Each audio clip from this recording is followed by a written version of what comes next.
Okay, good evening. Hello. There we go. Hey, it's 6 o'clock, so we're going to get started. I'm going to kneel down. I've actually got a taller fill in tonight for us.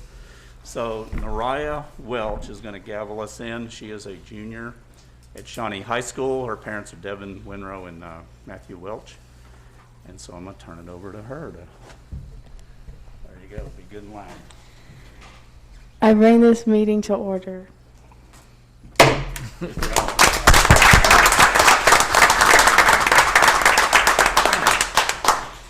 you very much. All righty. So I guess we will call roll. Matthews? Here. Cooper? Here. Flood? Here. Bolt? Here. Rutherford? Here. Seahorn? Here. Salter? Here. Robert Warren? Thank you very much. So invocation, let's see, Beth Kennedy from Emmanuel Episcopal Church is going to do that for us. Thank you, Beth. Thank you. Wise and loving God, thank you for all who are gathered here today. Thank you for your many and abundant blessings. Thank you for life itself and for the measures of health that we need to fulfill our callings. Thank you for the ability to be involved in useful work and for the honor of bearing these appropriate responsibilities. I pray for our mayor, for our city officials, and in particular for this assembled council. Graciously grant them, O Lord, wisdom to govern amid the conflicting interests and issues of our times, a sense of the welfare and true needs of our people, a thirst for justice and rightness, confidence in what is good and fitting, the ability to work together in harmony even when there is honest disagreement, and personal peace in their lives and joy in their tasks. I pray for the agenda set before them today.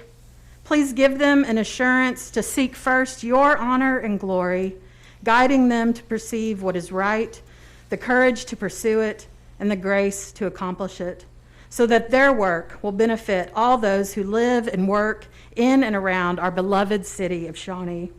Through Jesus Christ, I pray. Amen. Very good. If you join me at the Pledge of Allegiance. Pledge allegiance to the flag of the United States of America and to the republic for which it stands, one nation, under God, indivisible, with liberty and justice for all. Good. Thank you very much. Okay. Item number one, as always, is citizen participation. Same rules as always. 3 minutes for everybody that comes to speak. 12 minutes on a subject. Our city attorney will be the timekeeper for us, so please limit your comments to those constraints. What we've done is had, I think Casey was meeting folks at the door to see if they would like to speak, so I have a roster of folks here, so I will call them in the order that they signed up. Just so you'll know, we are listening. We will not respond to you while you're speaking.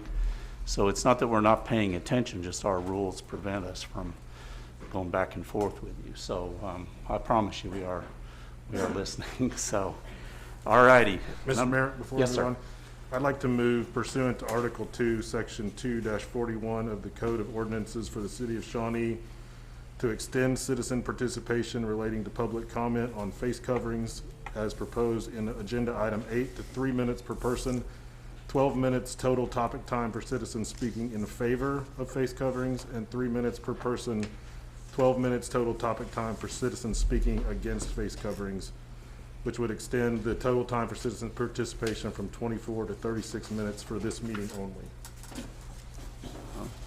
If it's a rule, it's a rule. We have to have our. It's an appropriate motion under Article 2, Section 2-41, which allows this body by majority vote of the members present to extend the time. But it does require a motion, a second, and majority vote of the commission. Sure. I gather that's a motion. Yeah, that's a motion. I move. Does anybody want to second that motion? I'll second it. Okay. So we have a motion and a second. So I guess at this point it'd be proper to call the question.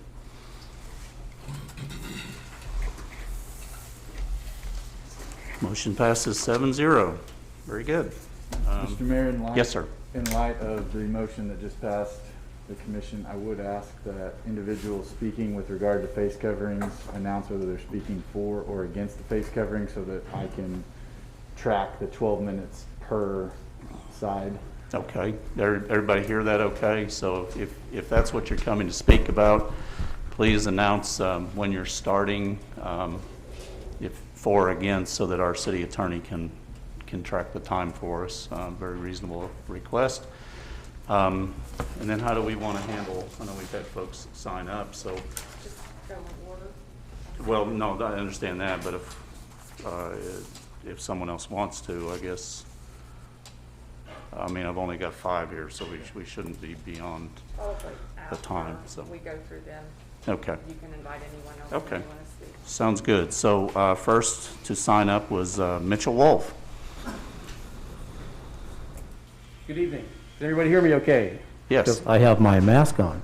I'm speaking in favor of the mask ordinance. My name is Mitch Wolf, and I'm a family physician at SSM Clinic. I appreciate the opportunity to talk to you. As you know, we're in the middle of a public health crisis. None of us ever expected back in March that we would still be discussing COVID infections and deaths in the hundreds of thousands by this time of the year, but that's where we're at, and it's not slowing down. There's a lot of discussion in the news and on social media regarding what we can do to get a handle on this crisis. And there are some that still doubt that there actually is a crisis, which is amazing in that none of us have ever seen in our lifetimes a disease that has killed 250,000 people in 8 months. If that's not a crisis, I don't know what is. We look to our leaders to come up with a plan to combat this. As individuals, though, our options are limited. All we can do is wash our hands, keep our distance, use our gel, and most importantly, wear a mask. There's a lot of talk about vaccines, but that may be a few months away. We'll be optimistic. There's been much discussion regarding the relative merits of wearing such a mask. What kind of mask do we wear? Does it really help? The truth is that that's our best weapon against spreading coronavirus, wearing a simple mask. We've all heard that wearing a mask is not for our protection, but for the protection of others. The latest information, though, is that it can protect the wearer as well. We must remember that this is a virus that can be transmitted in the complete absence of symptoms, making it a very scary enemy.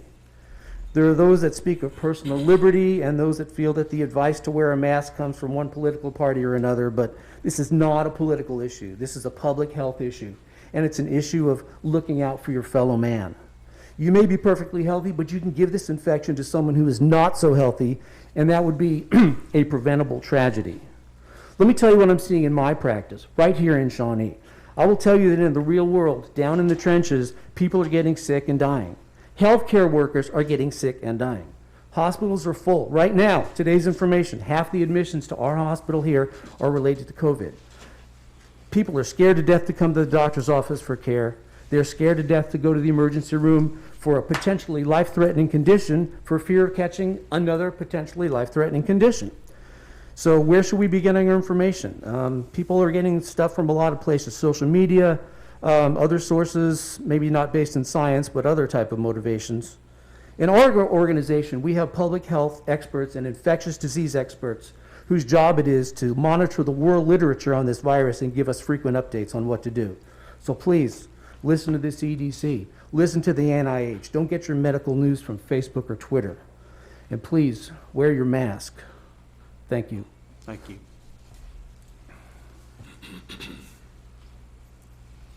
Okay, very good. Next up is Rob Morris. Good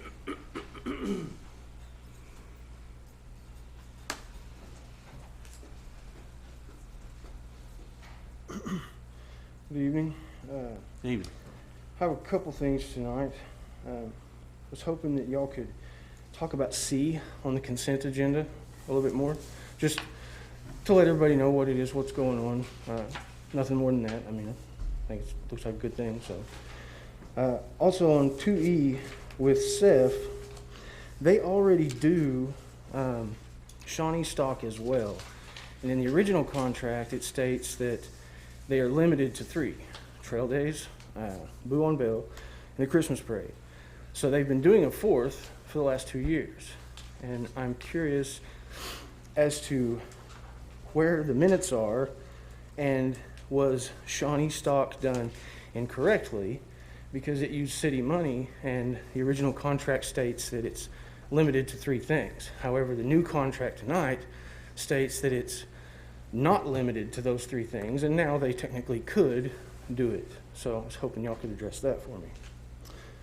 Next on the EM spot. I'd like to know, what are the city minimum qualifications for this position, since the job has been taken down and no longer searchable?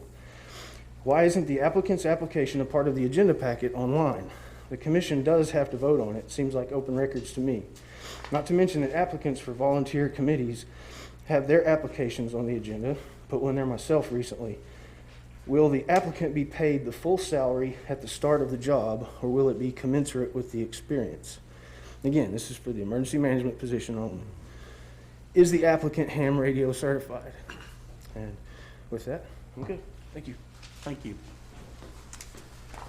Okay, next up is Billy Corley. I hope I'm saying names right.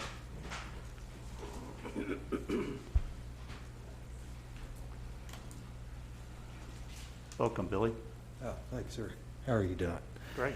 Actually, what I'm here to do is to actually pass my time along to Mr. Rob Morris. I'd like to donate my 3 minutes to him. Is that possible? Let me check with our attorney and see if that is. That would be unusual. I don't know that it's not allowed. Chapter 2, Article 2, Section 241C. I've got it pulled up in front of me, Mr. Mayor.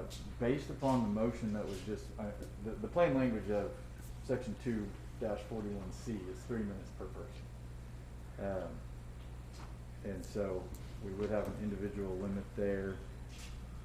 The motion that was just made extending the time did not have an exception for individuals to speak in excess of that 3 minutes, but we have historically allowed individuals to defer their 3-minute time period to another individual to allow a longer speech on a specific topic. And so I think that that fits into that category. To avoid confusion, I would say that the deferral of this time to Mr. Morris, and then I would also add that he only took 1:41 with his Right. initial comments. And Sure. so that would leave 1:19 on his time as well. And so as far as I'm concerned, it would be appropriate for him to have 3 minutes on that topic, but he would have only 1:19 on any other topics. Okay, Works? there you go. Very good. Okay. For masks, I'm against the mandate. I have been since the beginning. I know I've made that clear coming up here before. This always should have been the business's choice. For instance, if this building right now, when I walk in the door, it says I have to have this on. I have no reason not to. I don't have a medical reason. I don't have anything else, so I wear it. However, it doesn't say to have some shoes on at the door. If it did, then I either put shoes on or I would be expected to leave. I think that's very reasonable. Same thing goes for masks. If a business chooses to have people wear, that's their business. They make the rules. They own the building, they pay for everything there, it's theirs. I don't think it's up to this commission to do that. I also have issue with, in the wording of this new mask mandate, there's 2 ways to repeal it, but both ways have to be met. Well, one, the state of emergency might end. However, the advocation, as it states in there, for masks by the state health department is never going to end. They advocate for they advocate for masks during flu season as much as they do any other time of the year. I mean, health department does. So when is this going to end? Why can't we do it every 2 to 3 months and come back and revisit it? See where the numbers are, tell the population the numbers, instead of, just like somebody else said, having to go to Facebook or wherever to look it all up. Hey, y'all tell us. Cool. We'll come up here and figure things out. And on my last thing, for a separate topic, on the agenda, I apologize, I have to go back to it here.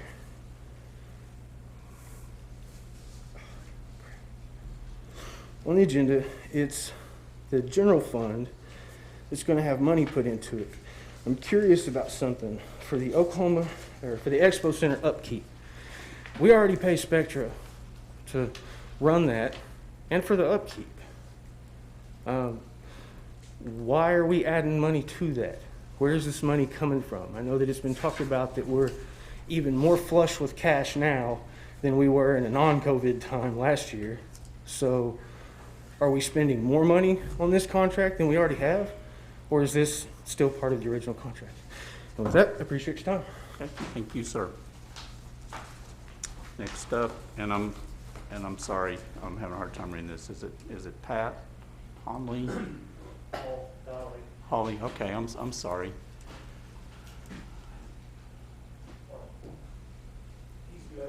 He's good? Okay. Very good. Well, okay, thank you very much. Beverly Mabry, come on down.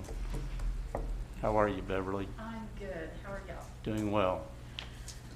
Well, I belong to a newly formed animal rescue here in Shawnee, Lost Paws, Oklahoma, and I'm also a proud volunteer at your animal shelter. And I was looking through the agenda tonight, and I saw where you guys are thinking about increasing the spay-neuter amount that we have. Right now, probably today, there's no telling how many litters of dogs and cats were born in the Shawnee area. We have an overpopulation problem. And the rescues and the shelter are doing the best that they can do to pull as many dogs, cats, move them out of state as quickly as they can. It's overwhelming. And luckily, the folks at your shelter are thinking outside the box, and they're trying to attempt to go back to where the beginning of the problem is, and that's the spay-neuter. If we could get a handle on that, we could really decrease the number of loose animals that there are in Shawnee. And I'm hoping you guys will approve that tonight. And it wouldn't hurt our feelings if you doubled it either. So, but that's all I have to say. Thank you. Thank you very much. Okay, we got anybody else? Not seeing any, we will move on. Thank you very much. I appreciate all the participation. Let's see. Approval of consent agenda. Okay, gentlemen, is there anything that you would like to pull out? Because I have one. I'd ask that we go ahead and remove item C that Rob brought up and just discuss that further. Okay, sounds good. Anybody else got anything?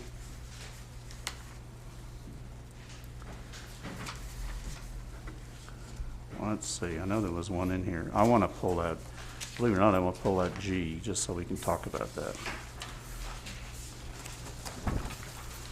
So C and G. Any others? Is everybody good with everything?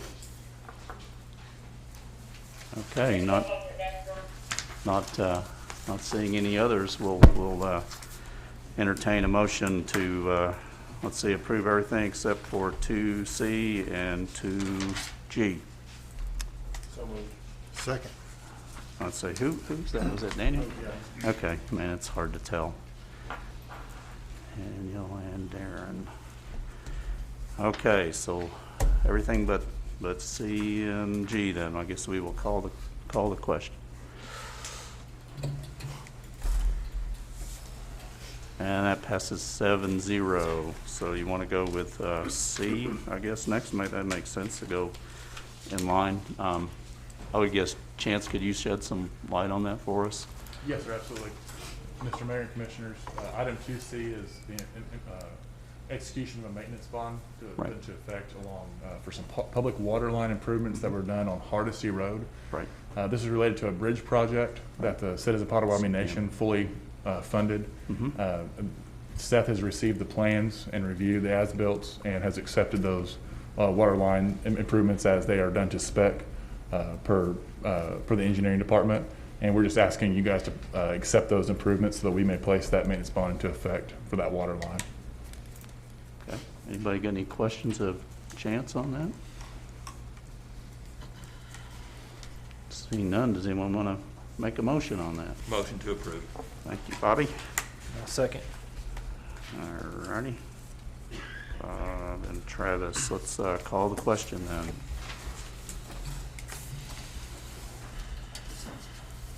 And let's see, 2C passes 7-0. Okay, I pulled out item G. And the only reason I did that is acknowledging the resignation of Tom Terry. And I just couldn't let that go by without taking a minute to talk about that gentleman. Let me tell you, that guy does so much for Shawnee. And he happens to live across the street from me, and I hit him up the other day about, okay, I see you're leaving, what's that all about? And I don't know if we're gonna allow it. But he says, oh, I've done that 25 years. Isn't that amazing? He's done that 25 years. And the guy just works tirelessly in Shawnee, working in our parks and our flower beds, and I mean, he does so much, and a lot of you probably know that he turned 90 this summer. We had kind of a drive-through birthday party for him, and you wouldn't believe how many cars came by to see him, and it was really a good thing to see. And somebody said that, man, when we finally do lose Tom, it's going to take 10 people to replace him, and I don't think they're wrong. The guy does so much. I mean, personally, I would love to see our park down here that has his name on it become Tom Terry Park. I mean, that would do my heart a lot of good. So that's the only reason I pulled that off, was to brag on Tom. And, he's definitely a treasure here in Shawnee, and we've been lucky to have him so long. So with that, the chair will make the motion that we approve 2G. Second. Okay. Daniel had the second. All right, so let's call the question. And it passes 7-0. So we are up to the pet of the week. Looks like we have a dog coming to see us.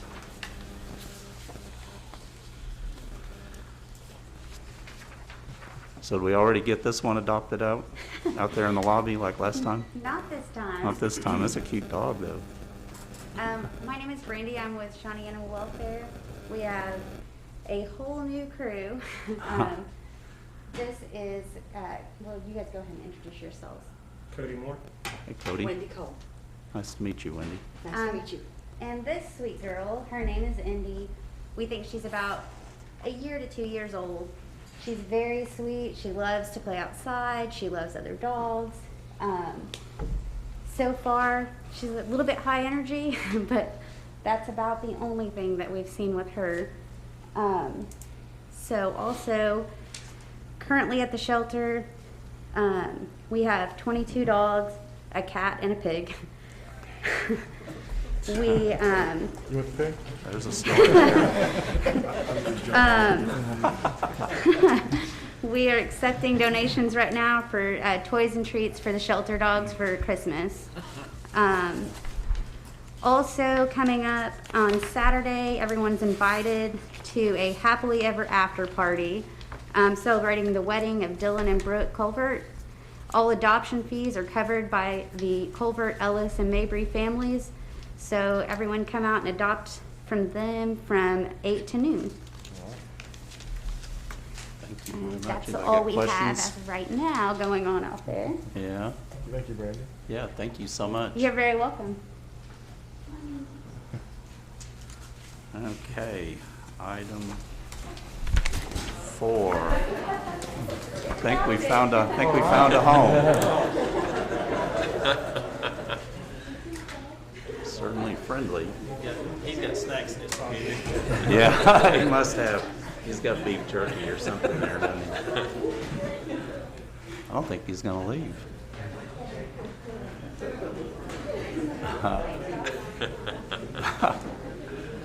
Oh, that's cool. Station 3 mascot right there. There you go. There you go. I like it. Okay, consideration of city manager's hiring of Michael Ayers as chief information officer, and Chance, I think Come on you're, down, Ryan. Can you You're, put it on autopilot for a little bit? yeah, there we go.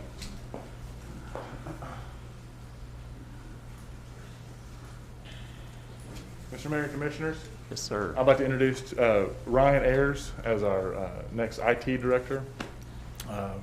Just waiting for your confirmation on the appointment.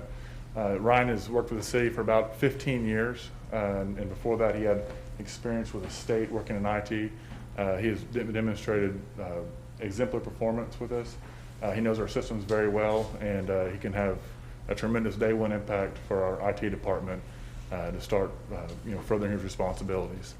He's done a tremendous job. When our previous IT director, Steve Nolan, retired, he took on a lot of his responsibilities for the department, and he has really shown a lot of good things for us to help us along through a time we lost someone, and we had a department that was down one person. He took over a lot of those tasks on top of the things he was already doing. So I'm excited to announce Ryan. So with that, I'll let you guys I'll ask any questions. And Ryan, you want to say anything? No, I'm good. I'd just like to thank you for the opportunity. Absolutely. Absolutely. Gentlemen, any questions or? No? How about a motion? All righty, Mark. Second. Thanks, Darren. guys. Thank you, Ryan. Okay. Let's call the question. And that passes 7-0. Congratulations. Consideration of city manager's hiring of Anthony Whitman as fire department chief. So I think it's chances up again. I better get this one right because I got a lot of guys behind me here. I that are- noticed that. It's good to see them all. Mr. Mayor and Commissioners, again, we have appointment of fire chief for the City of Shawnee Fire Department. Mr. Whitman has spent about a little over 20 years in our department. He has shown dedication to the department through furthering his education. He has a master's, and he teaches various courses relating to fire service, emergency management, and in addition to being a fireman, he is also a 25-plus year paramedic. So I think he has all the skills and demonstrated all the things he will need as far as knowledge and ability to lead this department forward into the future. So you have any questions for Mr. Whitman or myself? Well, I know you went through a rather extensive process to get to this decision, so. Yes, sir, we did. Mm-hmm. We had a panel of various fire chiefs. They were deputy fire chiefs from other communities, Edmond, Yukon, and Norman. We're all involved in the process, and unanimously, the panel believe that this is our guy. Cool. Any other questions? Tony, what shift was yours? Blue. Blue? Are these all blue guys back here? About a third. It's A third. kind of a split shift right now. Yeah, all three colors? Everybody's nodding their head. All represented? right. Oh, that's cool. Yeah. And I would like to say, this Yes, is sir. a tough decision. We had Oh, without doubt. 4 internal applicants. They were all internal.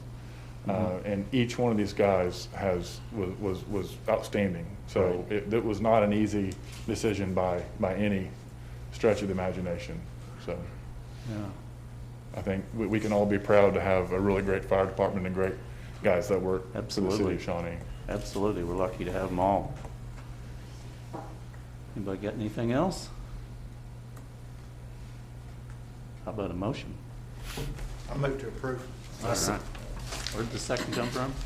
Oh, down there? All of Okay. us. All of, yeah. Okay, we'll throw it on Daniel down there. All right. I have a comment. Yes, sir. Let me just mention publicly that my son-in-law, Colt Forsyth, is a Shawnee firefighter. And during the campaign, there were suggestions that I could not run for city commission because Colt was my son-in-law as a fireman. And it was suggested at that time that on any matters affecting the fire department that I should recuse myself. Well, I'm letting you all know tonight I am not going to recuse myself on this vote. I don't feel this is a direct reflection on Colt as a firefighter. It's a reflection on our fire department and our city. Therefore, I take the position that I'm a valid member to be voting on this, and I'll be making my public statement that I will be doing that as a commissioner tonight. There you go. Thank you. Anybody got anything else? So how about we call the question? Why don't you just stay right there? Congratulations, Chief. Thank you. 7-0.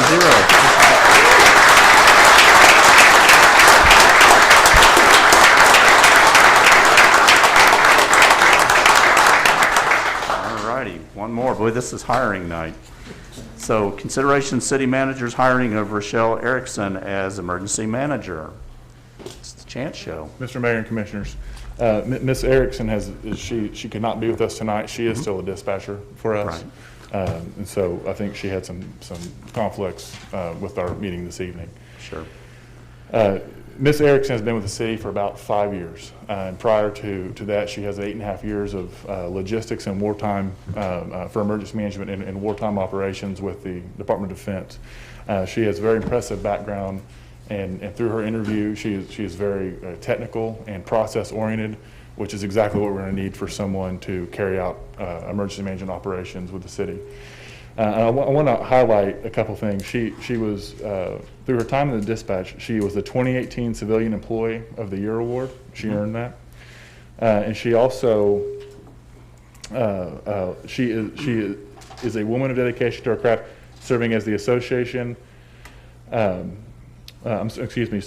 she's the Southeast Region Vice President of the National Emergency Number Association, and she also works as the Terminal Assistant National Crime Information Center officer. So I thought that was very impressive to have someone internally that we could reward for her dedication and work efforts into a new opportunity. So if you have further questions, I'm happy to address. You guys got anything? Everybody good? Benny, you okay? Okay. It's hard to read when your I know, glasses are fogging up. it is so hard. I did want So to make I sure apologize, everybody I got gets the off. opportunity to ask a question or give input, so, how about a motion, guys? Make a motion. Bobby, okay, Second. and Darren. All right, motion and a second, let's call the question then. And that passes 7-0. So really cool, 3 internal candidates, that's awesome. All right, acknowledgement and ratification of the proclamation declaring an emergency within the city limits and such additional territory as may be described herein, authorizing the actions of the city manager pursuant to state laws and municipal code of the city of Shawnee. So I think you're back up. Yes, sir. Mr. Mayor and Commissioner, I'm going to address you from the seat so I can I can read this. This is simply a proclamation that the mayor signed to declare an emergency based on the October 2020 ice storm. Right. We're required to do that so that when FEMA approves this as an emergency, we'll have access to FEMA funding. And so this essentially activates our emergency operation plan during the time of the disaster. And so this is just the commission's ratification of the mayor's actions. And my understanding is that FEMA will reimburse us like 75%. That is correct, yes, sir. I guess all these expenses related to the cleanup and all that sort of thing, so it's pretty significant. Yes, sir, and Mayor, I'll address that if I may. We had to, the city's efforts for cleanup is we're bringing crews through neighborhood residential addresses. Right. To pick up limb debris that are taken to the curb that Central Disposal won't pick up because they don't have the manpower to do so. And we worked very closely with Central Disposal to work out the best alternative for that. What we're going to do is take limb debris from folks' homes to a staging site, which is behind the grandstands at the expo. You can check our city's website for the exact location. And what we had to work with DEQ and FEMA to ensure that we met the threshold for disaster recovery, so that we would be this would qualify as a FEMA disaster. And we also had to work with DEQ to make sure our site that we're going to stage these limbs and then chip them was appropriate. And then FEMA also approved. So, or excuse me, our Oklahoma Office of Emergency Management had to approve. So this was a long process to get to the point where we can actually start removing limb debris from people's houses. So that's why we've had a several-week delay in that, because there's a lot of paperwork and different agencies involved in this process. Today, the 16th of November, we began efforts to pick up limb debris and start chipping them at our staging site. And that staging site is open Monday through Friday, 8 to 5, and on Saturdays, 8 to 2 at this point. Those hours could be adjusted based on how busy it is and how long this process is going to take, but that's where we're going to start. Right, very good. So can citizens haul to the site? Yes. Yes, sir, Commissioner, that is correct. They can haul to the site. Or And they Central can Disposal. curbside it and we'll pick it up? That's right, and we ask if it's curbside. We can't accept limbs with diameters of branches greater than 10 inches. And we also ask that because of the limitations of our trailers, that limbs are cut to at least 10 foot in length or shorter. Yes, sir. The central disposal also, I mean, our site's obviously closer than central disposal's dump, but they also mentioned that they would allow for, you can still take a truck bed full of limb debris to the 45th Street transfer station. If you have something in excess of that amount with using your monthly water bill, then you can take it to their dump directly. However, I would encourage you to use our site because it's much closer than their dump. I believe that's in Stroud. So what do you do if you don't have a water bill and you live in the city of Shawnee? We can verify your address, but a water bill is what we're asking Okay. for initially. But there's other ways, obviously. There's other ways, yeah. Yeah. Now, is this the water bill to bring it to the limbs to the expo center, or, so they will require that water bill? Yes, for sir, that? Commissioner. They are asking for the water bill at Okay. as a verification that you're a City of Shawnee resident. Okay. If there's an issue and someone doesn't have a water bill for whatever reason, and they do live in city limits, call my office at 878-1601, and I'm happy to work with you. All of Granada won't have water bills. Right. But there's no limit on the size of the load? No, sir. Okay. No, there's a lot of room up there. Boy, they were running through that chipper. I was up there today, and that chipper gets the business, the one that they got. That is a serious chipper. So, is there a limit on the size of limb that they will pick? We're asking for 10 inches in diameter. Right, but I'm talking about the one that Central will pick up on the day if residents do cut it into their 3-foot sections, because there's some limbs in my neighborhood that are almost 3 feet by 3 feet. You know? Yeah. So. Mr. Commissioner, if I recall, they have a 50-pound weight limit generally on garbage. Okay. And so the big stuff, I mean, we can pick up, or you need it. If it's too large, you'll have to chop it down. Okay. Yeah. Okay. So, any other questions, or all we're doing is looking to acknowledge and ratify the document that I signed week or so back, so we can get our FEMA funds. My second. Alrighty. So we have a motion and a second. So let's vote.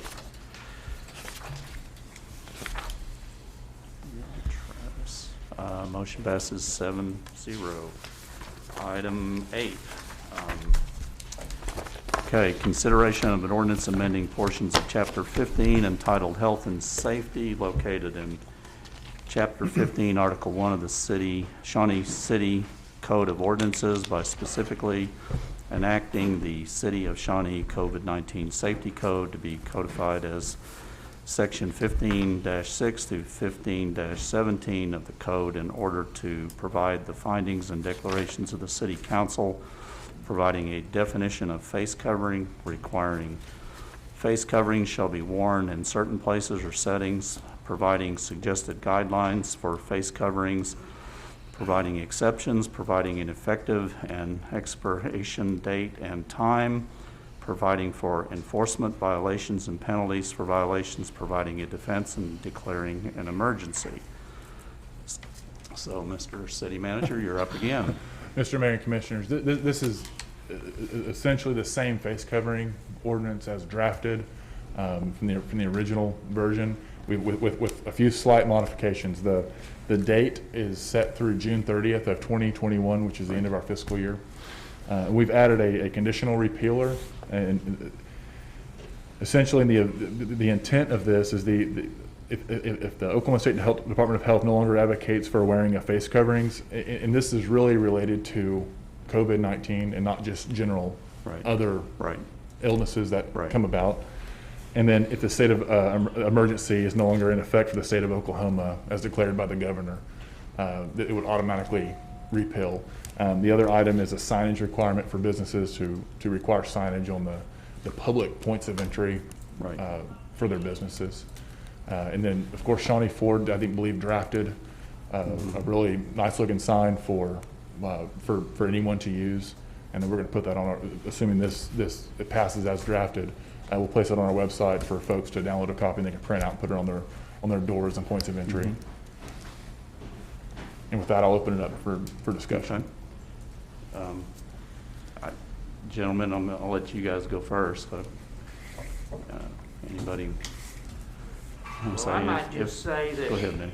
item number 6 on the ordinance, it says 900 COVID-related deaths statewide and over 7 deaths in Shawnee when this was printed. But now, statewide, it's 1,538, up from the 900. Right. And in Pot County, there are 21 deaths. 17 of them are in Shawnee, 74801 and 74804. As the doctor said, this is real. Very real. But if not, I've got, I know there'll be some question about the June 30th, and we hope it doesn't need that long. If things get better, we can get together and we can rescind it any time, so that the date doesn't give me a lot of heartburn. In fact, I'd rather do that than come in and do this every other month or something.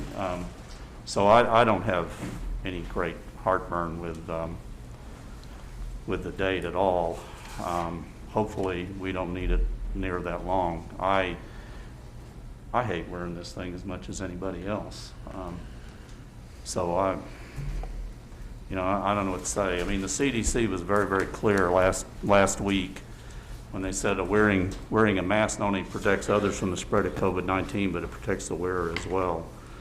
And that was last Tuesday on the CDC.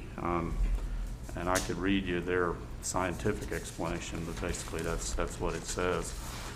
And I know nobody likes anything being mandatory. Take a look at what Tinker Air Force Base did early this month. Their fine's $1,000. And there's no ifs, ands, or buts. You're out there without a mask, it's going to cost you $1,000. They're not messing around with you. And all we're asking is people to look out for each other. On the Oklahoma Department of Health website every day, there's a report in there on the impact of mask mandates. And it is very clear that the cities that have mask mandates, their infection rate is much lower. And I'll be glad to leave this up here for anybody that wants it, but it's on their website every day. The cities with a mask mandate percent change from August 1st to November 10th, 34%. No mask. If you're a city that has no mask mandate, the increase is 109%. Every day that's in there. And they constantly update it.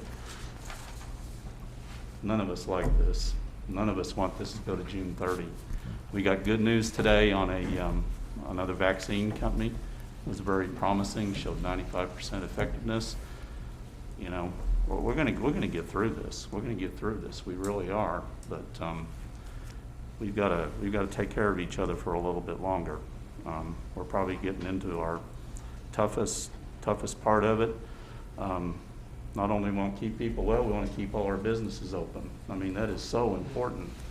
And so many businesses have contacted us and said, hey, we've got to do this so we can stay open, because if we don't do this, we probably won't open again. Emails that I've gotten through our system, been 95%, let's extend this. I've seen, I don't know many other things we've ever dealt with that I've gotten such a one-sided response to. So I've talked long enough. It's all yours, gentlemen. On 15-16, the repealer, I know that we've said that it's implied that this pertains to COVID-19. Is there a way that we could specify that in that section so that there was Yes. no no, confusion as to when or when not to. And Yes, we so could. if we could add something along the lines of when pertaining to the COVID-19 virus. Absolutely, Commissioner, it'll just need to be included in the motion that that amendment be made by interlineation. Okay. Okay. Joe, I asked the same question last time. Have we seen any court cases in which the local government's ability to issue an ordinance like this has been called into question? Or has Called been into question is- ruled against, I'm sorry. Yeah, I've not seen a successful challenge to a mask mandate similar to this. This is a longer period of time, which has been alluded to, I believe, by the mayor, than we have previously had the mandate in place. And so, again, that has to be looked at and rationalized consistent with the situation. I don't think that it is an issue to extend it out that far based upon the information that we have presently. However, if there are changes, which there are daily with vaccines and things like that, that would mitigate towards terminating it earlier than that, I do think there's a duty incumbent upon this commission to Absolutely. look at that very seriously. Yep. My next question, I guess I have three. So my next one has to do with enforcement.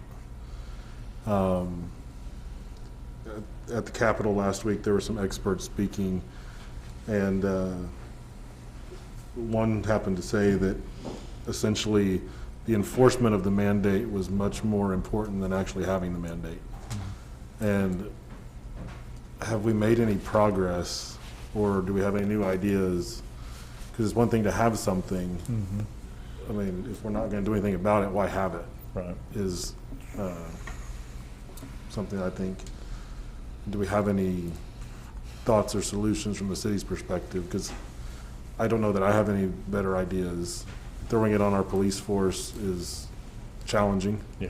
But I mean, that's where it's at right now. Can you walk me through that process and what that looks like?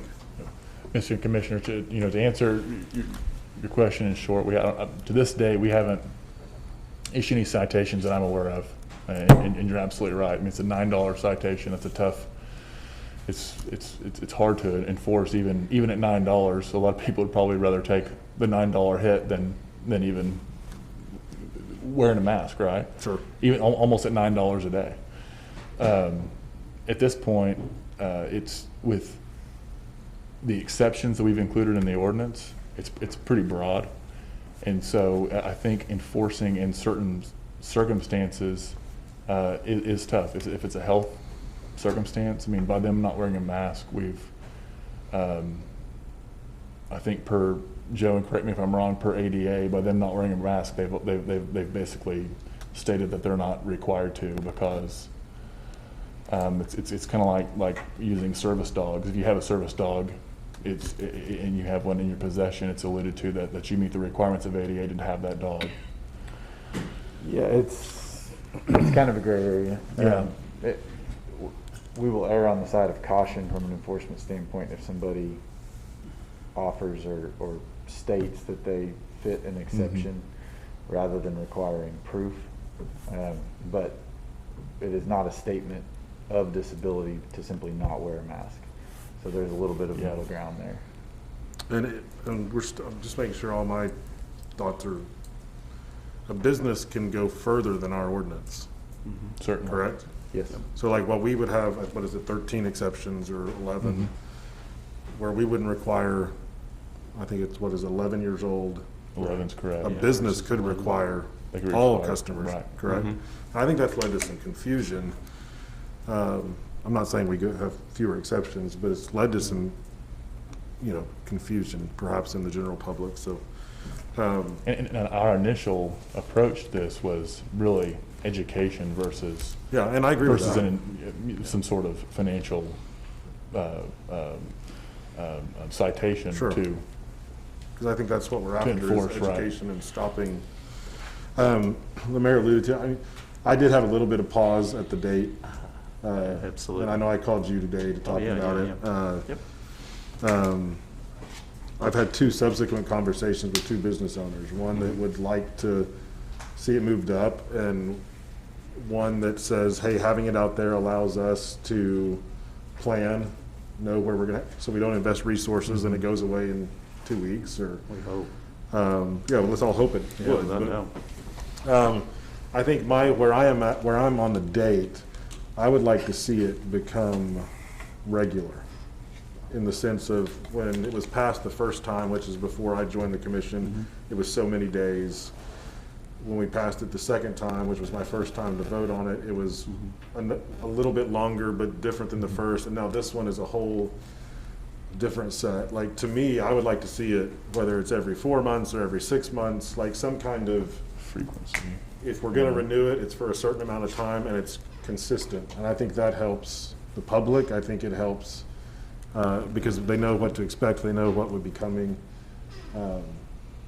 That's my thought on the date. If we end up at June and we still have to have it, we still have to have it. But it helps us as far as consistency, because I think a lot of people expected that this ordinance would be on the agenda this time. I think there was sticker shock on June 30th. Because that seems like a really long way off. Yeah. And we'll blink and it'll be June 30th. Yeah, well. And I don't know that I have the right answer. I have some thoughts. But what, more importantly than even the date, I'd like to see consistency. So if we decide, hey, 4 months is the magic number, we're gonna review it 3 times a year.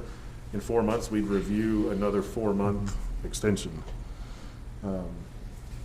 Because it, that's consistent. My thoughts.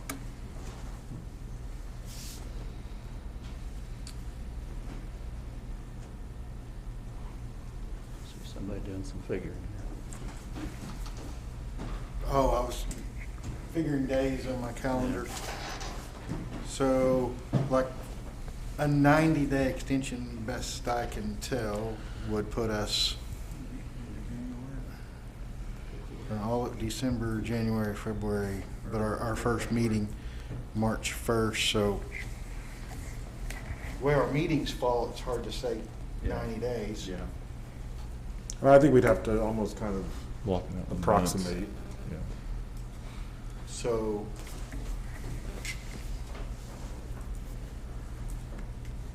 if we didn't want to go out that far, we meet March 1st on a Monday. March 8th would be the closest to 90 days where we still had an overlap.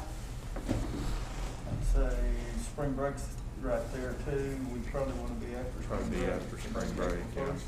I mean, my first thought is a 4-month review puts it at like March 31st. Maybe after 6 months would be at or just before Memorial Day. 6 months feels long to me, but I can. We will meet March the 15th. Yeah. What's April? April 5th is a Monday.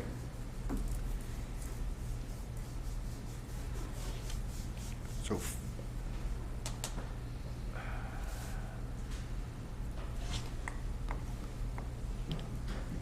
I know the city manager is looking at the time we're taking. We can rescind it at any time. So it's spending the time and effort to redo it again.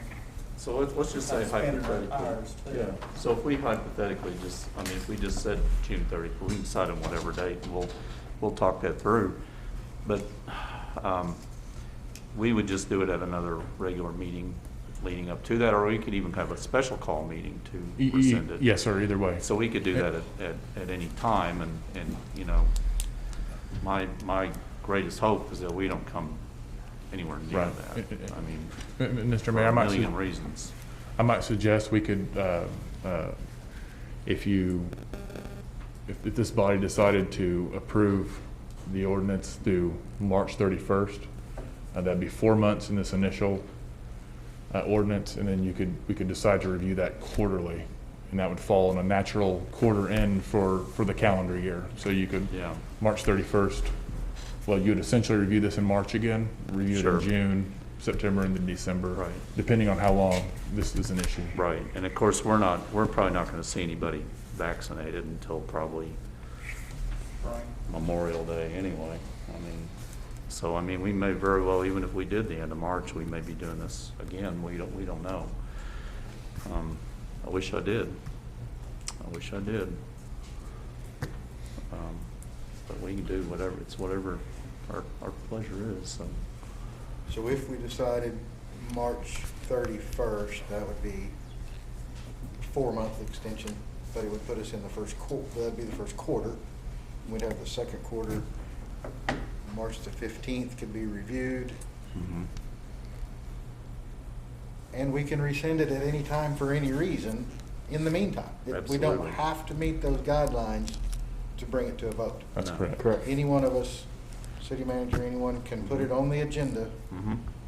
to rescind it at any point for whatever reason in the meantime. That is So correct. we're not stuck with this until this date. Right. Just want to get that out there in public.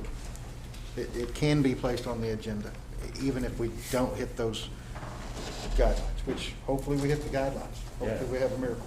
Absolutely. Commissioner, I think that's the reason that I like the idea of June 30th, is that we can, your argument is very well taken, but we can rescind that.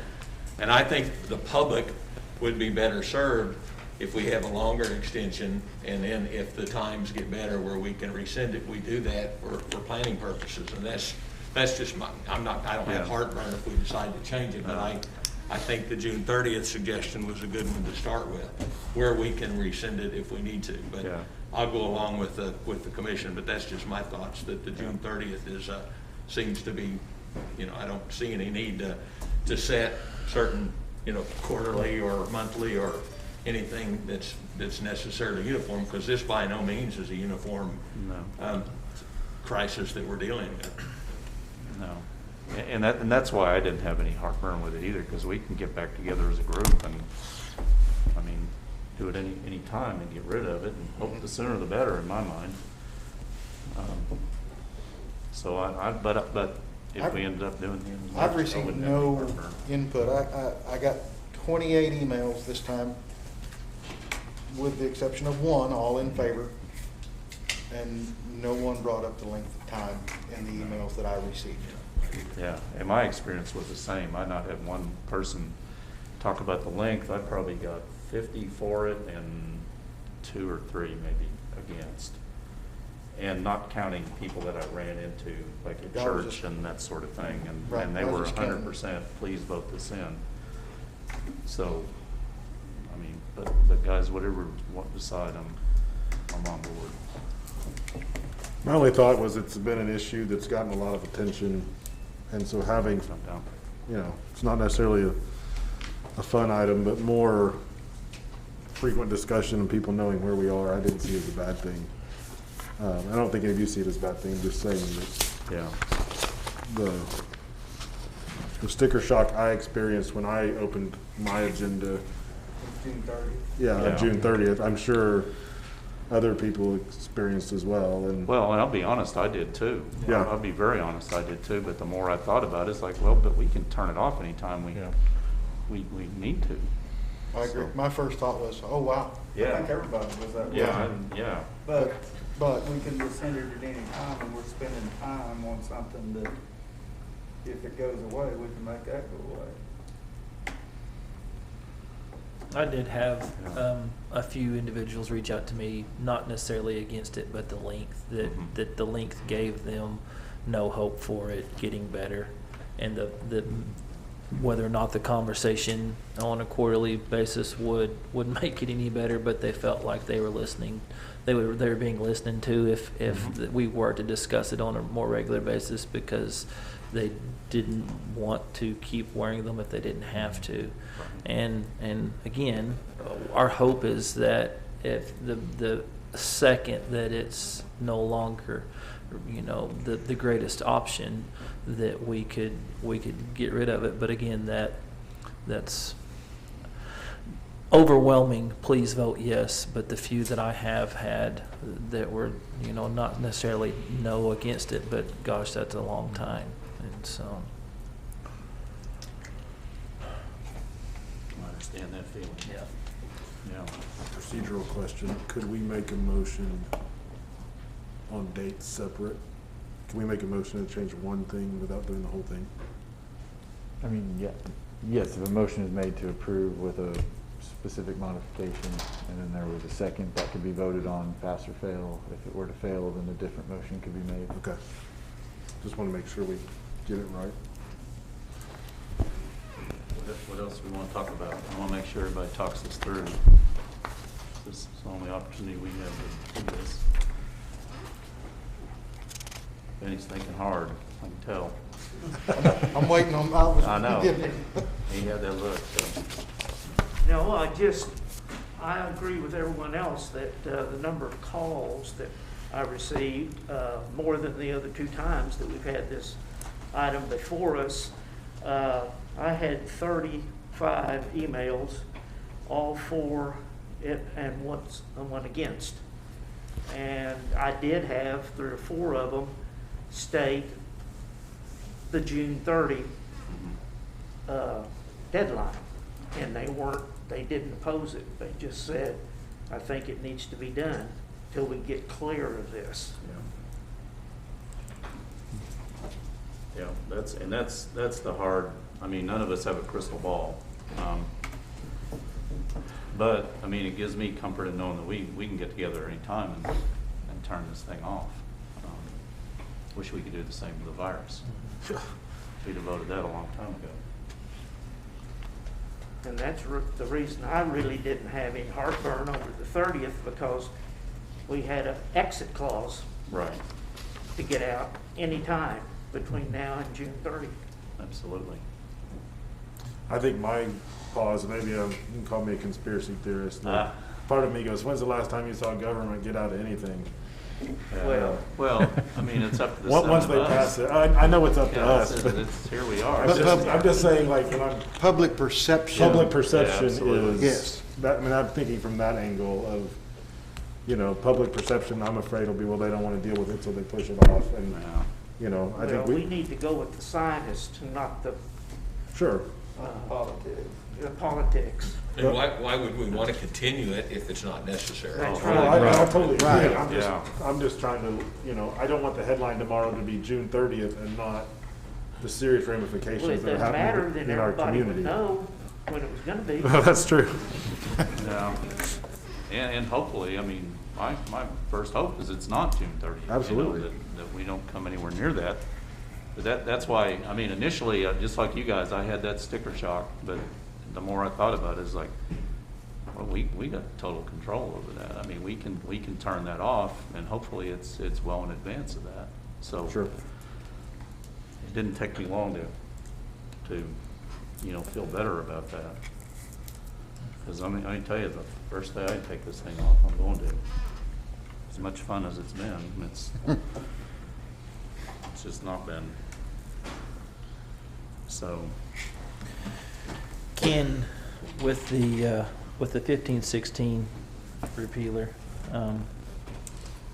could we state that the first available option to meet and rescind this ordinance in some way, shape, or form, could we put that along with as to deal with COVID-19 virus in there as well?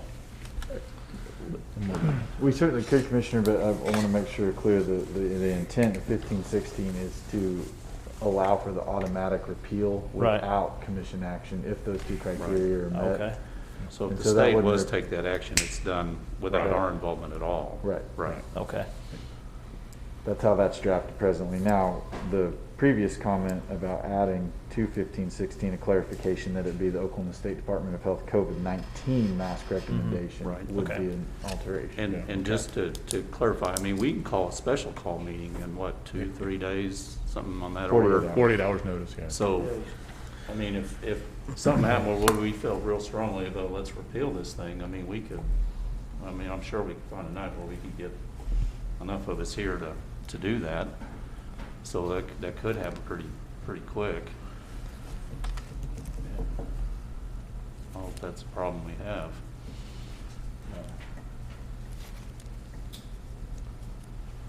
Just wanted to make sure that our I amazing people know that we are doing our best to keep this just as long as we need to, but we will No keep longer. it, Right. keep it as long as Longer. we need to, yeah. Yeah, there's nothing that benefits us by doing this. Right. So No what doubt. would, what would be correct wording, the provision that Travis just said? Did you have that written down? I do, yes. If I understand the intent correctly, it would be to add language to section 1516 with regard to the Oklahoma State Department of Health recommendation for masks, that it be specific to their COVID-19 Right. recommendation to wear masks. I would like to make a motion to approve 8 through June 30th with that provision included. And just for clarity of the record, that would be an amendment by interlineation to add the language specifying that it's the COVID-19 mask recommendation from the Oklahoma State Department of Health. Yes.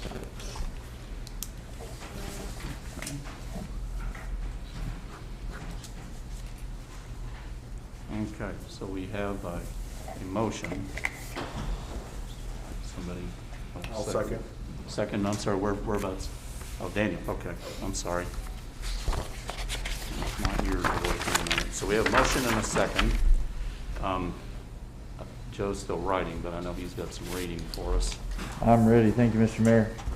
An ordinance amending portions of Chapter 15 entitled Health and Safety, located in Chapter 15, Article 1 of the Shawnee City Code of Ordinances by specifically enacting the City of Shawnee COVID-19 Safety Code to be codified as Section 15.6 through 15.17 of the Code in order to provide the findings and declarations of the City Commission, providing a definition of face covering, requiring face coverings shall be worn in certain places or settings, providing suggested guidelines for face coverings, providing exceptions, providing an effective and expiration date and time, providing for enforcement, violations and penalties for violations, providing a defense, and declaring an emergency. I didn't hear the date in there. The date is not in the ordinance title, but is contained within the body. Because there was not a motion to amend that presented in the agenda packet, it would remain June 30. Great. Everybody square on what we got? Okay. So we got a motion and a second. Let's call the question. Motion passes 7-0. Okay, thank you, gentlemen, for all your input and discussion. Item 9. Mr. Mayor. Oh, I'm sorry. We have emergency clause. Emergency clause, yes, sir. So we have emergency clause, so we'll need a motion on that. I'll move we add emergency clause. I'll second. And Travis, okay, on the emergency clause. Thank you guys for catching that. Let's call the question. And that also passes 7-0. Item 9, consideration of a contract with GH2 for architectural and engineering services, Santa Fe Depot Historic Roof Project. Hey, James. Good evening. How are you? Good. Now, we're here this evening. Staff has reviewed the contract that GH2 has sent us for the repair, the design and repair of the roof, and investigation on the building and where the water's leaking. If you looked at that contract, there's 2 costs in there. One for the assessment and report on the building, and then there's a cost for a percentage for the design, the construction documents, bidding, and construction administration. I threw in here a list of equipment that could and will be used to investigate the building in order for them to do the report, just to give you an idea of what they do. I also listed in here kind of a proposed schedule, and you may get to the bottom and say 6 to 8 months for construction for a roof, but you got to remember that this is a historic roof, and depending on the direction we go, the tiles could be 4 months out in getting them. So that's why that's there. So it is our recommendation, staff's recommendation, to award the contract to GH2. One in the amount of $12,000 for their assessment and report, And then on the second part, 5% of construction for the design, construction documents, bidding, and construction administration. And we'll pay for this out of the half-cent sales tax portion for facility repair.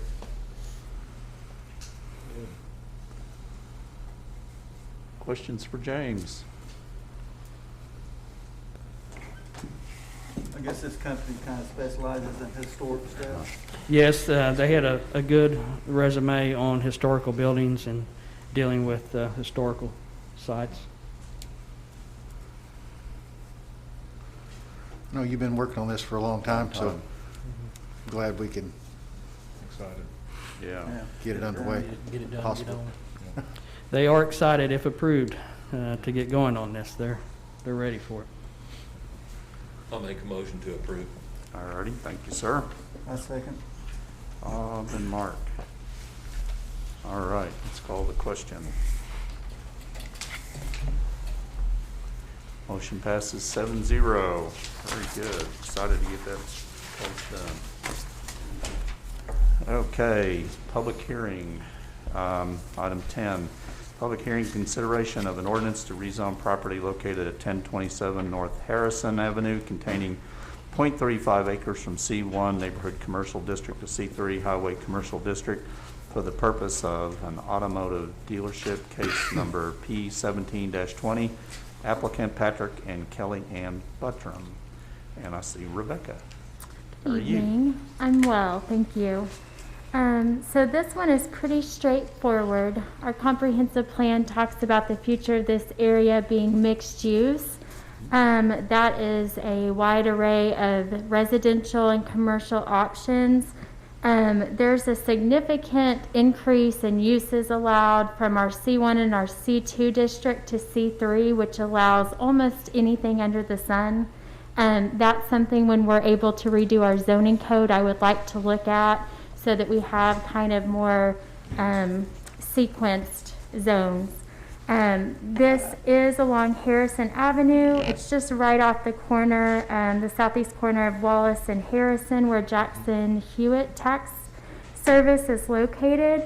I think it makes sense for them to go to C3. This is a major north-south arterial in town.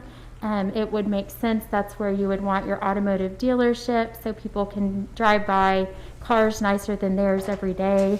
And so I think that with staff's recommendation, we would like to recommend approval. It does meet minimum dimensions for C3 lots, which is the minimum 10,000 square foot, minimum lot width of 100 feet, and minimum street frontage of 100 feet. It also had 22 mailers that went out to surrounding property owners and absolutely no written responses. So I would take no response, as everyone in the area is okay with that. Okay. What questions have we got for Rebecca? If it's the lot I'm thinking about, it was a body shop years ago, Ferris Body Shop, and Ferris had a car dealership in there. Is that right? So that's kind of used for those aspects even before, I guess, the zoning. They must have got conditional permit or something. So yeah, That's what it was. I mean, that's what it's been used for the last 30 years. Been a car lot for Forever? Yeah. Yes. So it needs to be C3. Yeah. Anybody else? Any other questions? Thank you very much. Thank you. Okay, so we will open the public hearing.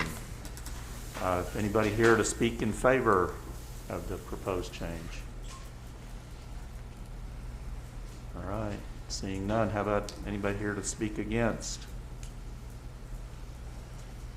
Well, that was easy. So and with that, we will close the public hearing. Any other discussion up here? Other than we all know it used to be a car lot, I guess, years ago. Okay, how about a motion? I make a motion to approve. All righty, there you go. I'll second. Second by Mark.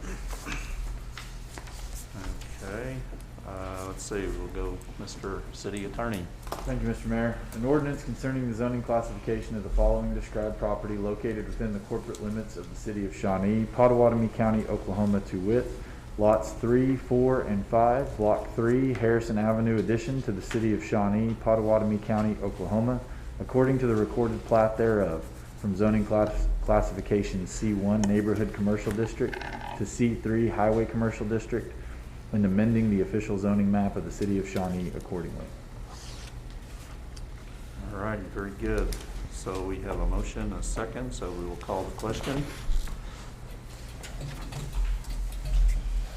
And motion passes 7-0. On to item 11.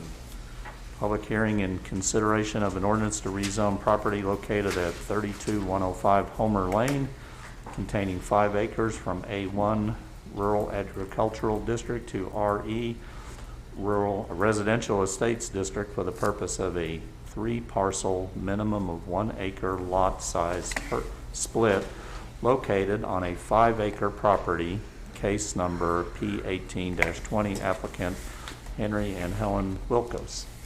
I'm going to keep this one easy tonight. The applicant has withdrawn this application, and that's in regards to our zoning code, which allows a mobile home in 2 places. So that can be an R3 zoning, which is a mobile home park, which is a minimum of a 10-acre parcel, or it can be on A1 rural agriculturally zoned property, which is a minimum of 5 acres. There is a current mobile home on this property today. Sometimes when an applicant fills this out, we don't know the whole story until review.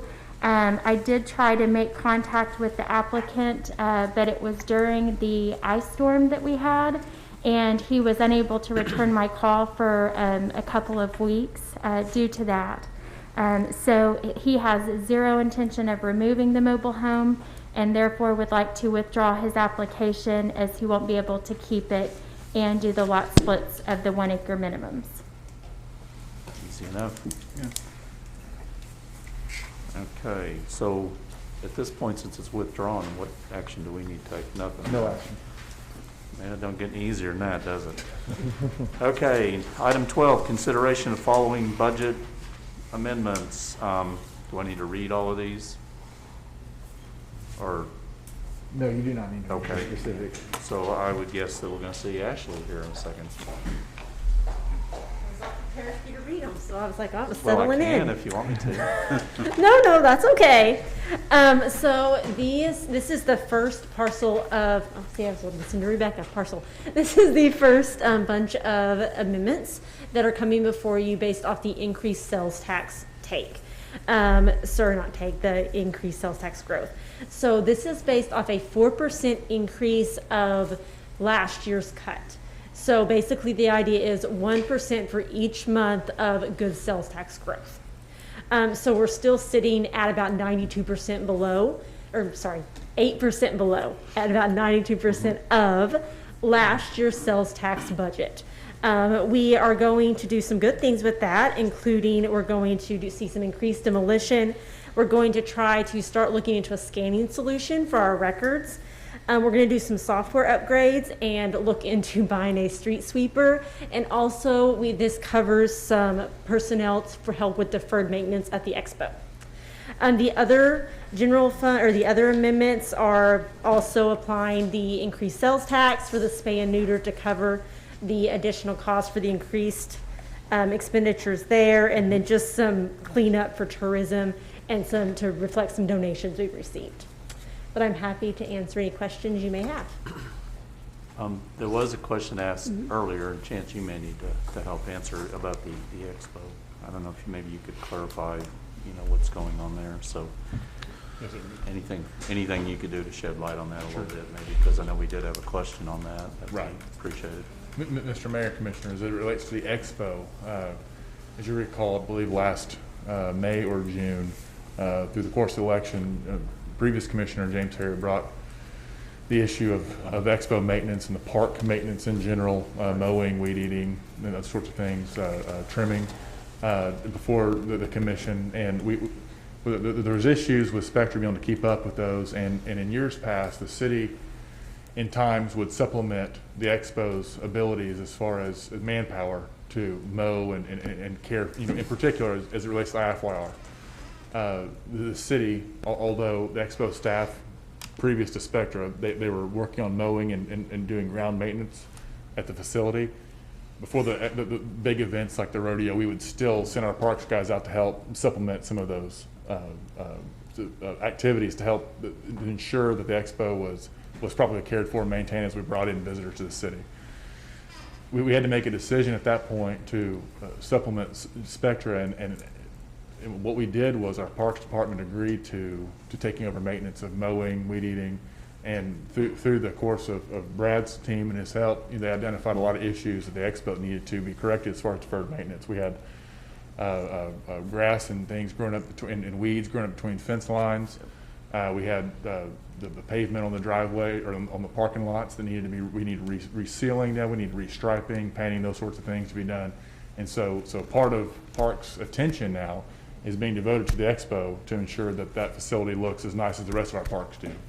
And so this is to further help with that, so we can correct some of these many years of deferred maintenance that we have at the expo, because we do want that attraction to be appropriate for visitors when they come to the city. Absolutely. Thank you very much for that explanation. Question. Specifically then, does this increase personnel for the Parks Department? Yes, sir. By what number? I believe, actually, Sorry, this covers two individuals. They are currently Express employees. Right. Okay. But yes, Can those be used anywhere besides just the expo center? Are they yes, sir. devoted? They'll be a function of the Parks Department. Okay. So that if we need someone to perform some project maintenance on, say, Woodland Park, then they could be reallocated to that. Yeah. Okay. Probably been doing a lot of that. This will be a citywide resource, not just devoted to the expo. Right. Well, that's what I thought. I just wanted clarification. Yes, sir. Thank you. Okay, very good. Guys, got any questions? No questions at all? How about a motion? Make a motion to approve. Okay, Bob And I'll second. and Travis. Thank you, Ashley. All right, we have a motion and a second, so let's call the question. And motion passes 7-0. I think Ashley's back up, aren't she? Sales tax and budget report. She's gonna have good news for Yes. us, right? I bring good news again. This is great. Like I said, just remember this when I have bad news. So this month we did very well. Budget-wise, we were 28.45% above projected budget, and we are sitting 7.29% above actuals from November of last year. Year-to-date, we are sitting at 22.93% above budget, and we're sitting at 6.04% above year-to-date actuals. Now, please remember the budget numbers are from the original budget. So these percentages will change come December once we adjust for the changes we made tonight. Sales tax is struggling just slightly. We were down 18% according to budget for this month. Year to date, we're down 0.2%, which is about $2,000. We are also down prior year to date, about 7%. But in total, with our increase in sales tax, we are still doing perfectly fine. Even above prior year from last year, we're like $540,000 over net. So it's not, well, it's disappointing. It's not going to cause us any budget problems. Budget-wise, we are doing good. I can honestly say I wasn't expecting the ice storm, so that was an unusual one. However, with our sales tax and also coming thankfully early in the year, it'll be probably relatively easy to adjust for any unexpected expenditures, and then some of that we're expecting FEMA reimbursement, so it's nothing overly concerning at this point. But I'm happy to take any questions you may have. Any ideas on the drop in the use tax? Like, any trends you're seeing, or? So I looked at some sales tax data, and I didn't get as far into the use, but basically what I'm seeing from the sales tax side, and I'm using that to infer kind of also into the use tax, is we are seeing great increases and decreases. So right now our sales tax is kind of wavy, and it does seem like people are just leaving their house more, which is very odd. I guess they're not wanting to go far, but they're wanting to get out of the house, and so the closest place is Lowe's. That seems to be what is occurring.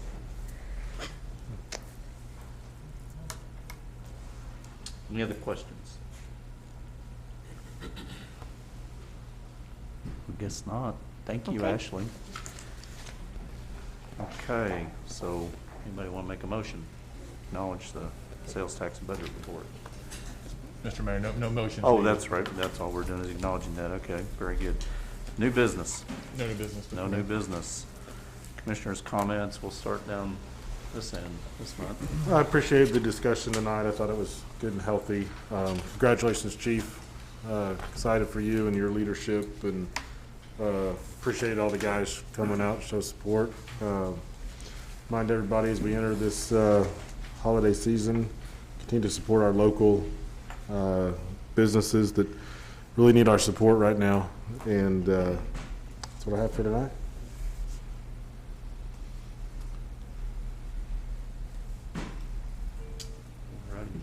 Just wanted to echo what Daniel said. I just want to congratulate all three of the new hires tonight. I know he intended to say all Oh, three yeah. of you, but I can see the chief. Wanted to do that and really appreciate it. I think that's a step forward somewhere we needed to go with all three positions, and applaud you and your efforts and the way that you handled it.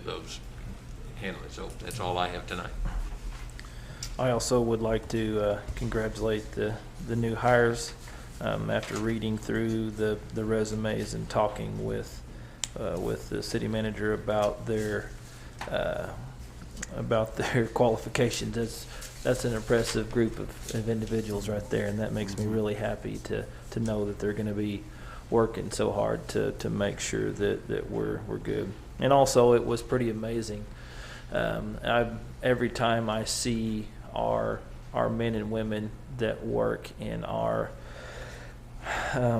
just in our protection side to jump and run whenever they get a call to go towards whatever it is, I can't help but get a little, have a little something inside of me go, wow, those individuals are something to always be running towards danger when most of us are running away from it. So thank you guys for all of you, Chief and Mason included, all of you guys for working so hard and being who you are, because that's a special individual that does that. So thank you.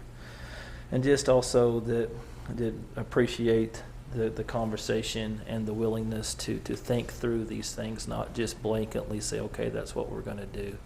It was a good conversation, and I know we all want the best for Shawnee and its people.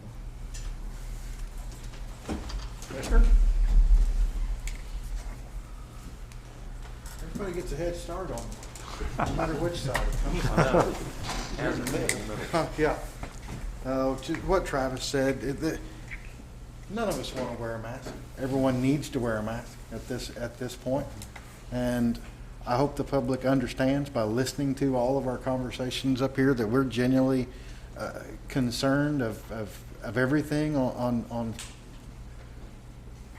everything that we've heard from people about wearing them or not wearing them. We don't want to, but we have to. Everyone has to. Please, everyone do it.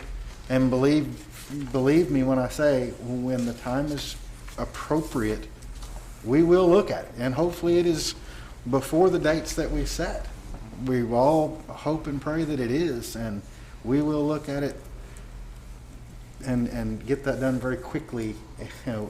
Hopefully a vaccine is early, and you just don't know what's going to happen in the world, but I know that we will. So I appreciate all the discussion and hope people knew how seriously we take this. And congratulations on the new positions and new hires. I've known Tony for a long time. Congratulations. Looking forward to everything we've got going. Fire department, that'll be great. Good to see. I'm up now, huh? There you go. Your turn. Biddy, can you think anything new? It's all been said. No, the mask mandate, is kind of one of those hot topics, and, we all know we need to do it, and it's a little bit of inconvenience. It'll protect some people, so, and we can rescind it at any time. The new hires and the new positions that are getting filled, I want to thank Chance for kind of bringing in some outside people on the fire department. I think it kind of gave an outside look at it and made it a little more fair to where we had outside people looking at it, not just us internally. So I think it was a fair process. Tony, congratulations. Ryan, same thing. He deserves that and does a knockdown job on that. Hopefully everybody will stay safe over the holidays. You know, we're fixing to have Thanksgiving, and, you know, I think with the spread that we have going on, I think everybody's a little more aware of it, and we'll take, hopefully, the precautions to keep everybody safe. Your turn, Benny. Well, everything's been said. I'll just say stay safe and stay well. There you go. Good thoughts. Congratulations on the new hires, Ryan, Tony. Super happy for you guys. We're happy to be working with you, even though you guys have been here for years and years. We're glad to have you in the new capacities. Thank you, Chance, for going through the process to make the best decisions. Be sure support your local businesses here in Shawnee. I mean, we've got to have them, and you know, so please support them. We did have great conversation here tonight, and you know, one of the things about local government is you guys get to sit there and watch the sausage being made. I mean, because there's no meetings before the meetings. I mean, it's all discussed right here, and I think that's very apparent tonight as we wrestle with a very tough situation and you know, kind of work that out amongst us, and you know, I feel good about the guys that I work with up here and how we talk things through right here out in the open in front of everybody, and that's certainly our intent. So thank you guys for that. Appreciate all your hard work, and we're going to get through this. There's a lot of really smart people working on this, and you know, I'm confident we're gonna come through it. We're gonna come through it okay. So in that, we will move on to the Airport Authority. So anything we need to change here on the consent agenda, gentlemen? How about a motion to approve the consent agenda? So moved. All righty, Aaron. And a second? Second. Okay, Daniel. All righty, let's call the question.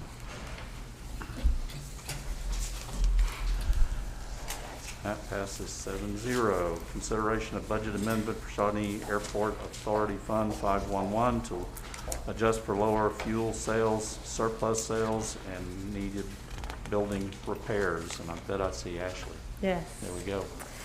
So this is just to update the airport budget. Because of COVID, the amount of fuel sales we've had has been much lower than expected. And so to make sure that this fund stays in the black, we are going to do an additional transfer from the general fund. And also this provides a little bit more money for repair and maintenance of buildings. That's actually mostly covered by the sale of surplus property that Bonnie was able to find actually at the airport. But I'm happy to answer any questions you may have. Bonnie had a garage sale. Mm-hmm. Sounds like, huh? Good job, Bonnie.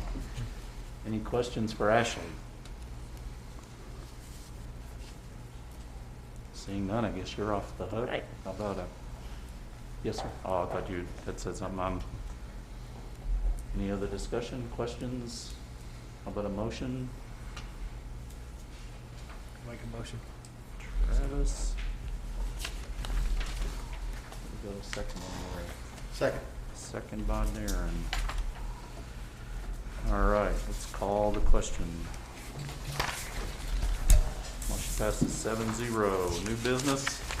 Mr. Mayor, no new business? No new business. All right, we are adjourned. Move on to,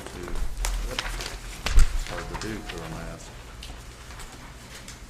Municipal Authority.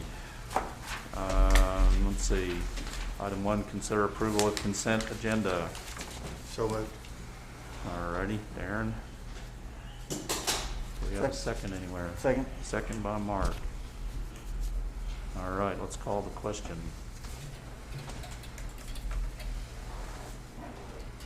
There we go. Motion passes 7-0. New business? No new business? Guess what? We're adjourned. All right, thank you, everybody, for coming tonight.